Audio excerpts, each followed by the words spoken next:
Hello friends, welcome to my channel. इस part में हम आपको 1757 से 1947 अर्थात प्लासी के युद्ध से देश के आज़ादी तक भारत के गवर्नर व गवर्नर जनरल तथा वायसराय के बारे में बताएंगे। प्लासी के युद्ध के समय बंगाल में अंग्रेज प्रमुख डेक था। प्लासी के युद्ध में क्लाइव ने अपनी बुद्धिमत्ता का प्रदर्शन किया। इसी कारण प्लासी की विजय के बाद ईस्ट इंडिया कंपनी ने लॉर्ड क्लाइव को बंगाल का गवर्नर बनाकर भेजा। तो बंगाल के जो गवर्नरों का कार्यकाल है, इसमें पहले हैं लॉर्ड क्लाइव। लॉर्ड क्लाइव का कार्यकाल है 1757 से 60 व दूसरा कार्यकाल है 1765 से 67। प्लासी की विजय के बाद क्लाइव को बंगाल का प्रथम गवर्नर बनाया गया। बक्सर की विजय के बाद उसे पुनः गवर्नर बनाकर भेजा गया था। राजस्व सुधारों को व्यवस्थित करने के लिए परीक्षण व अशुद्धि के नियम को अपनाया गया। इसके समय की प्रमुख घटनाएं दीवानी की प्राप्ति, व्यापारिक समिति, श्वेत विद्रोह, द्वैत शासन, ये सारी चीज़ें थी। इसको जो है एक प्रसिद्ध अंग्रेज इतिहासकार हैं पर्सिवल स्पीयर ने उसे भविष्य का अग्रदूत कहा। क्लाइव ने इंग्लैंड में जाकर आत्महत्या कर लिया था। दूसरे गवर्नर हैं हालवेल, जिनका कार्यकाल है 1760। ये क्लाइव के बाद बंगाल का स्थापन गवर्नर बना। इसी ने ब्लैक होल की घटना का वर्णन किया था। तीसरा गवर्नर है वेनस्टार्ट, 1760 से 1765। बक्सर के युद्ध के समय वेनस्टार्ट ही बंगाल का गवर्नर था। चौथा है वेरलेस्ट, 1767 से 1769 तक द्वैत शासन के समय ये बंगाल के गवर्नर थे। अगले हैं पांचवा है कर्टियर, 1769 से 1772। इसके समय में ही बंगाल में द्वैत शासन जारी रहा। 1770 में बंगाल में आधुनिक भारत का प्रथम अकाल पड़ा था। छठा है वारेन हेस्टिंग, 1772 से 85 तक। ये बंगाल का अंतिम गवर्नर था। इसने बंगाल में द्वैत शासन को समाप्त कर दिया। रेगुलेटिंग एक्ट के अंतर्गत वारेन हेस्टिंग्स को बंगाल का प्रथम गवर्नर जनरल बनाया गया। बंगाल के गवर्नर जनरलों के क्रम में अगर हम देखते हैं तो वारेन हेस्टिंग्स का नाम आता है 1774 से 1785 ईस्वी में। नेक्स्ट है दूसरे जो है गवर्नर जनरल है लॉर्ड कॉर्नवालिस, 1786 से 1793 ईस्वी में। कलकत्ता, ढाका, पटना, मुर्शिदाबाद में 4 प्रांतीय न्यायालयों की स्थापना इसी के समय में हुई। दास व्यापार पर रोक, सिविल सेवा का जनक इसे कहा गया है। पुलिस सेवा का जनक भी इसे कहा गया है। अस्थायी बंदोबस्त व्यवस्था, कॉर्नवालिस संहिता, न्यायिक क्षेत्र में शक्ति के पृथकीकरण का जन्म। कॉर्नवालिस ने कानून की विशिष्टता का नियम भारत में लागू किया। इसने मैसूर के प्रति हस्तक्षेप की नीति का पालन किया। जॉन शोर ने ही जमींदारों को भूमि का वास्तविक स्वामी माना था, लॉर्ड कॉर्नवालिस ने। चौथे गवर्नर जनरल हैं लॉर्ड वेलेस्ली। लॉर्ड वेलेस्ली 1798 से 1805 ईस्वी में। इसी के समय में सहायक संधि प्रणाली, भारत में अंग्रेजी सत्ता की श्रेष्ठता स्थापित करने तथा फ्रांसीसियों के भय को समाप्त करने के उद्देश्य से वेलेस्ली ने सहायक संधि प्रणाली को प्रचलित किया था। इस संधि को स्वीकार करने वाले राज्यों को वैदेशिक संबंध अंग्रेजी राज्य के अधीन हो जाते थे, परंतु उनके आंतरिक मामलों में हस्तक्षेप नहीं किया जाता था। सहायक संधि स्वीकार करने वाले राज्यों का क्रम हैदराबाद, मैसूर, तंजौर, अवध, पेशवा, भोसले, सिंधिया, जोधपुर, जयपुर, बूंदी, मंछेड़ी और भरतपुर आदि ये सब थे। पांचवें गवर्नर जनरल हैं लॉर्ड मिंटो, 1807 से 1813 इनका समय है। इनके समय में रणजीत सिंह के साथ 1809 में प्रसिद्ध अमृतसर की संधि हुई थी।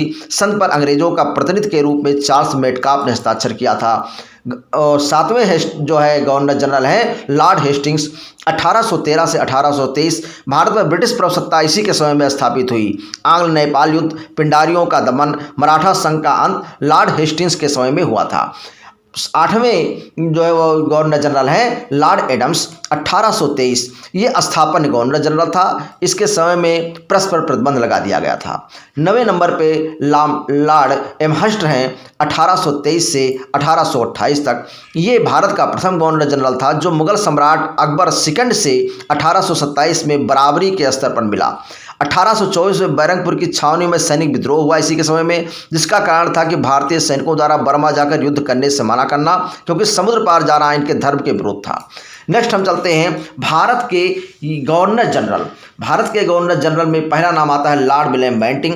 इनका पीरियड है 1828 से 1835। लॉर्ड विलियम बेंटिंग को भारत का प्रथम गवर्नर जनरल बनाया गया। सामाजिक सुधारों में बेंटिंग का सर्वाधिक महत्वपूर्ण योगदान है। 1829 में सती प्रथा का अंत, बेंटिंग ने कन्नड़, श्रीमंत तथा स्थानीय रियासतों की मदद से ठगी प्रथा की समाप्ति तथा बाल हत्या को प्रतिबंधित किया।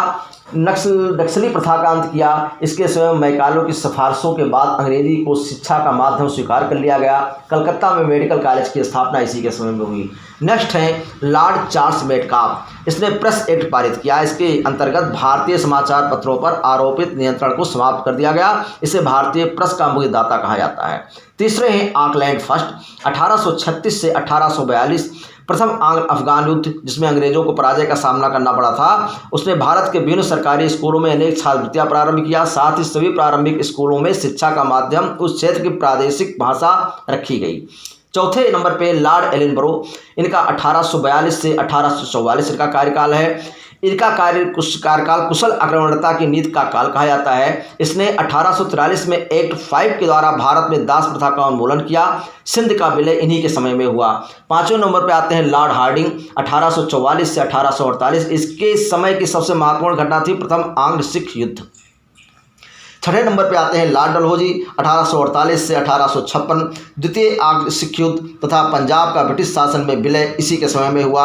निस्ले वर्मा तथा पेप्सू का ब्रिटिश साम्राज्य में डलहौजी के समय में ही विलय किया गया। डलहौजी ने सिक्किम पर अंग्रेजी डॉक्टरों के साथ दुर्व्यवहार का आरोप लगाकर अधिकार कर लिया था। इसके बाद हम चलते हैं भारत के जो वायसराय हैं। भारत के वायसराय, पहले वायसराय हैं लॉर्ड कैनिंग। इनका कार्यकाल है 1856 से 1862। लॉर्ड कैनिंग भारत में कंपनी द्वारा नियुक्त अंतिम गवर्नर जनरल था तथा ब्रिटिश सम्राट के अंतर्गत नियुक्त भारत के प्रथम वायसराय थे। इनके समय में ही 1857 का विद्रोह हुआ था। अगले हैं लॉर्ड एल्गिन। दूसरे नंबर पर लॉर्ड एल्गिन है 1862 से 1863। 1862 को कैनिंग के बाद एल्गिन को भारत का वायसराय बनाकर भेजा गया। इसकी महत्वपूर्ण सफलता बहावी आंदोलन का दमन था। तीसरे नंबर पर सर जॉन लॉरेंस हैं। 1863 से 1869 ईस्वी तक। एल्गिन के बाद 1863 जॉन लॉरेंस भारत का वायसराय बनकर आया, जिसके समय भूटान का युद्ध हुआ था। अफगानिस्तान के संदर्भ में लॉरेंस ने हस्तक्षेप की नीति का पालन किया और तत्कालीन शासन शेर अली से मित्रता की थी। चौथे नंबर पर लॉर्ड मेयो हैं। 1879 से 1872 मेयो ने भारत में वित्तीय विकेंद्रीकरण की नीति की शुरुआत किया था तथा आयकर की दर को 1% से बढ़ाकर 2.5% कर दिया था। पांचवें नंबर पे लॉर्ड नॉर्थब्रुक आते हैं। 1872 से 1876 इनके समय में बिहार बंगाल में भयानक अकाल पड़ा था। बड़ौदा के बल्हार राव गायकवाड़ को भ्रष्टाचार के आरोप में पदच्युत कर मद्रास भेज दिया गया था। इसी के समय स्वेज नहर खुल जाने के कारण ब्रिटेन व भारत के मध्य व्यापार में वृद्धि हुई थी। छठे नंबर पे आते हैं लॉर्ड लिटन। 1876 से 1880। लॉर्ड लिटन एक सुप्रसिद्ध उपन्यासकार, निबंध लेखक एवं साहित्यकार थे। साहित्यकारों में इसे ओवेन मोर्डिथ के नाम से जाना जाता है। महारानी विक्टोरिया को कैसर-ए-हिंद की उपाधि 1877 को दिल्ली दरबार में दिया गया। सातवें नंबर पर आते हैं लॉर्ड रिपन। 1880 से 1884। अपने सुधार कार्यों के अंतर्गत रिपन ने सर्वप्रथम 1882 में वर्नाक्युलर प्रेस एक्ट समाप्त कर दिया। इनके सुधार कार्यों में स्थानीय शासन महत्वपूर्ण था। आठवें नंबर पर आते हैं लॉर्ड डफरिन।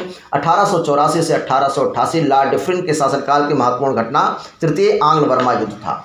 9वें नंबर पर आते हैं लॉर्ड लेस्डाउन। 1888 से 1894 लॉर्ड लेस्डाउन के समय भारत व अफगानिस्तान के मध्य सीमा का निर्धारण हुआ। 10वें नंबर पर लॉर्ड एल्गिन सेकंड। 1894 से 1899 में इनके शासनकाल में मध्य प्रदेश व उत्तर प्रदेश, बिहार तथा पंजाब में भयंकर अकाल पड़ा। उसने एक अकाल आयोग, लायन आयोग की नियुक्ति की।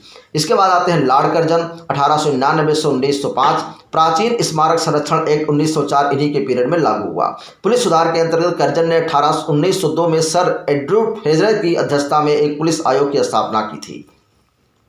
12वें नंबर पे आते हैं लॉर्ड मिंटो सेकंड। 1905 से 1910 मिंटो के समय में ही आगा खां द्वारा 1906 को मुस्लिम लीग की स्थापना ढाका में हुआ।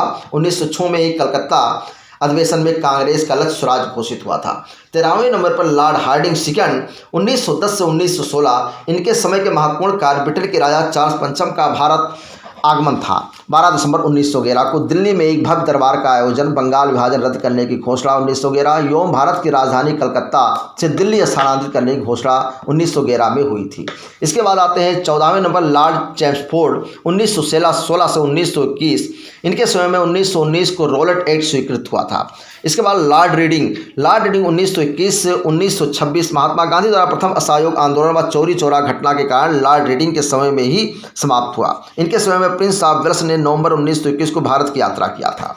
इसके बाद आते हैं 16वें लॉर्ड इरविन। 1926 से 1931 इन्हीं के समय में 1928 में साइमन कमीशन भारत आया था। इसके बाद लॉर्ड वेलिंगटन 1931 से 1936, इसके समय में 1 दिसंबर 1931 तक द्वितीय गोलमेज सम्मेलन का आयोजन लंदन में हुआ था। इस सम्मेलन में महात्मा गांधी ने कांग्रेस का प्रतिनिधित्व किया था। 18वें नंबर पर लॉर्ड लिनलिथगो 1936 से 1944, इन्हीं के समय प्रथम बार आम चुनाव कराया गया था। चुनाव के परिणाम राष्ट्रीय कांग्रेस के पक्ष में रहे।